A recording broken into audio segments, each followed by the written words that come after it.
तो आज हम करते हैं पॉलिटिकल साइंस 12th का आर्ट्स का आंसर की। ठीक है, तो हमारा क्वेश्चन जो आया था देख सकते हैं। पहला क्वेश्चन आया था हमारा, सोवियत संघ में कितने संघीय गणराज्य थे? तो टोटल 15 थे। कितने थे? 15। स्वतंत्र राष्ट्रों की राष्ट्रकुल की स्थापना किसने की? तो इसका होगा बी, एल्तसीन। ठीक है। तीसरा हमारा क्वेश्चन है, यूरोपीय संघ की स्थापना कब हुई? तो ये हमारा हुआ था 1992 में। ठीक है, ऑप्शन नंबर सी। चौथा क्वेश्चन हमारा है, साम्यवादी चीन का उदय कब हुआ? तो ये हुआ था हमारा 1949 में। ठीक है, ऑप्शन नंबर ये होगा। पांचवा है, दक्षेस का मुख्यालय कहाँ है? तो ये काठमांडू में है। कहाँ पे है? काठमांडू। ऑप्शन नंबर सी होगा हमारा। एंड छठा क्वेश्चन है हमारा, निम्नलिखित में कौन दक्षिण एशिया का देश नहीं है? तो थाईलैंड। थाईलैंड हमारा दक्षिण एशिया का देश नहीं है। भारत भी है, पाकिस्तान भी है, मालदीव भी है। ठीक है। सातवां क्वेश्चन आइए, विश्व व्यापार संगठन की स्थापना कब हुई? तो इसका संगठन कब हुआ था?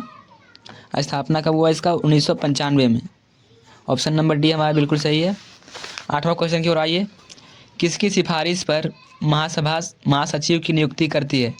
तो ये सुरक्षा परिषद की सिफारिश पर करती है। किसका? सुरक्षा परिषद। ऑप्शन नंबर ये हमारा बिल्कुल सही होगा।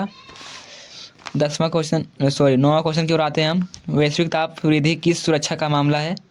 तो वैश्विक ताप वृद्धि जो है वो हमारा मानव सुरक्षा का भी मामला है, वैश्विक सुरक्षा का भी मामला है, सामूहिक सुरक्षा का भी मामला है, इनमें से सभी। ऑप्शन डी हमारा बिल्कुल सही होगा। 10वां क्वेश्चन है हमारा, पारंपरिक सुरक्षा नीति के तत्व क्या हैं? तो शक्ति संतुलन भी है, गठबंधन बनाना भी है, सामूहिक सुरक्षा भी है, इनमें से सभी होगा इसमें। 11 क्वेश्चन की ओर आते हैं हम, विश्व की साक्षी समस्या क्या है? तो ये हमारा बाह्य आंतरिक समस्या भी है, महासागरीय सतह भी है, वायुमंडल भी है, इनमें से सभी होगा। 12 क्वेश्चन की ओर आते हैं हम लोग, ग्रीन हाउस गैस संबंधित है किससे? तो ग्रीन हाउस हमारा कैसे होता है? जब तापमान बढ़ता है तो हमारा ग्रीन हाउस समस्या होता है, जब कार्बन डाइऑक्साइड बढ़ता है तो वह हमारा वैश्विक ताप वृद्धि से है, तापमान बढ़ता है। सी होगा हमारा बिल्कुल सही। 13 नंबर की ओर आते हैं, निम्न में से कौन बहुराष्ट्रीय कंपनी नहीं है? तो फोर्ड मोटर्स ये भी बहुराष्ट्रीय कंपनी है, विदेश में भी इसकी कंपनी है। सैमसंग ये भी तो विदेश की कंपनी है। पार्ले जी ये हमारा भारत का कंपनी है, ये पूरी तरह से विदेश का कंपनी नहीं है, इसलिए ये होगा ऑप्शन नंबर सी हमारा। डी कोको कोला ये भी तो बाहर की कंपनी है। आगे आते हैं 14 नंबर क्वेश्चन की ओर, भारत में किस प्रधानमंत्री ने आर्थिक उदारीकरण को शुरू किया? तो हमारे थे PV Narasimha Rao. Option number ये बिल्कुल सही। आते हैं हम 15 नंबर क्वेश्चन की ओर, किस भाषा के आधार पर 1953 में आंध्र प्रदेश राज्य का गठन किया गया था? तो उसको हमारा तेलुगु था। क्या था? तेलुगु भाषा। आंध्र प्रदेश का गठन हुआ तेलुगु से। ठीक है।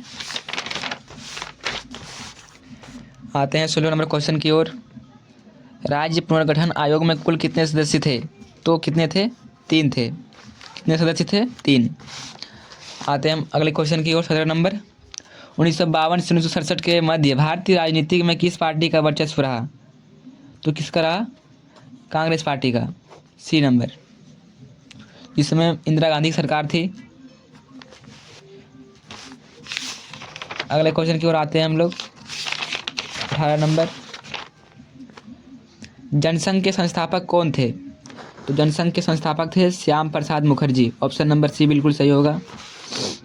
Option number C. ठीक है। अब आते हैं 19 नंबर क्वेश्चन की ओर, उदारीकरण उत्तर के युग में भारतीय अर्थव्यवस्था के किस क्षेत्र में तेजी से प्रगति हुई? तो हमारा हुआ था सेवा के क्षेत्र में हुआ था वृद्धि। ऑप्शन नंबर डी बिल्कुल सही होगा। आते हैं 20 नंबर क्वेश्चन की ओर, किस पंचवर्षीय योजना में बड़े उद्योगों के विकास पर बल दिया गया था? तो दूसरी पंचवर्षीय योजना 1961 से 1966। हालांकि इसे हमने तो 1956 से 1961 पढ़ा था, पर अब यहाँ ऑप्शन दे रहा है 1961 से 66। ठीक है, तो बिल्कुल सही होगा। अगले क्वेश्चन की ओर आते हैं हम लोग, ऐतिहासिक भारत अमेरिका नागरिक परमाणु सहयोग संधि पर किस वर्ष हस्ताक्षर किए गए थे? तो 2008 में किया था। कब किया था? 2008 में। सी नंबर बिल्कुल सही होगा। अगला क्वेश्चन हमारा है, कौन सी रेखा भारत व बांग्लादेश के बीच सीमा निर्धारण करती है? तो हमारा है रेड गिल्फ लाइन। ठीक है, ये होगा ऑप्शन नंबर सी बिल्कुल सही। अब आते हैं अगले क्वेश्चन की ओर। 1969 में कांग्रेस के मतभेदों के कारण उसका राष्ट्रपति के लिए कौन सा प्रत्याशी चुनाव हार गया था? तो हमारा था नीलम संजीव रेड्डी, वो हार गया था। ऑप्शन नंबर सी बिल्कुल सही होगा। अगला क्वेश्चन आते हैं हम। इंदिरा गांधी द्वारा 1971 के आम चुनावों के समय कौन सा नारा दिया गया था? गरीबी हटाओ देश बचाओ का नारा दिया गया था। ऑप्शन नंबर ए बिल्कुल सही होगा। ठीक है, अगला क्वेश्चन हमारा, भारत में आपातकाल के दौरान कौन सा संविधान संशोधन पारित किया गया था? तो वो 42वां संशोधन था जो आपातकाल के दौरान सुधारा गया था। ठीक है, ऑप्शन नंबर ए बिल्कुल सही होगा। अगला क्वेश्चन है हमारा, 1977 में जनता पार्टी शासन में कौन सा प्रधानमंत्री बना था? तो वो था विश्वनाथ प्रताप सिंह, कभी ये प्रधानमंत्री बना ही नहीं है। मोरारजी देसाई ये थे हमारे। Option number B. ये तो बहुत सिंपल था, देखिए चंद्रशेखर आजाद कभी प्रधानमंत्री बने हैं? नहीं बने हैं। ये भी कभी प्रधानमंत्री नहीं बने हैं। प्रधानमंत्री तो यही बने हैं ना, मोरारजी देसाई। तो ये थे हमारे बी नंबर सही था बिल्कुल। अगला क्वेश्चन है हमारा, धरतीपुत्र की धारणा का संबंध है किससे है? तो वो संकीर्ण क्षेत्रवाद से है। ऑप्शन नंबर डी बिल्कुल सही होगा। ठीक है, अगला क्वेश्चन है हमारा, अमृतसर के स्वर्ण मंदिर को आतंकवादियों से मुक्त कराने के लिए कौन सा अभियान चलाया गया था?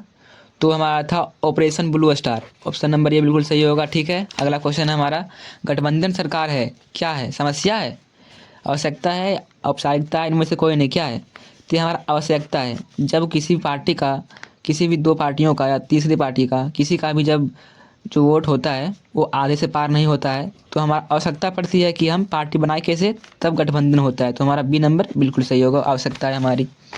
निम्न में से किस पार्टी का गठन एक महिला नेता द्वारा किया गया था? तो वो किया गया था ममता बनर्जी द्वारा, बंगाल में Trinamool Congress. Option number D बिल्कुल सही होगा। ठीक है, तो आशा करता हूँ कि आप लोगों का 30 में 30 सही हुआ होगा।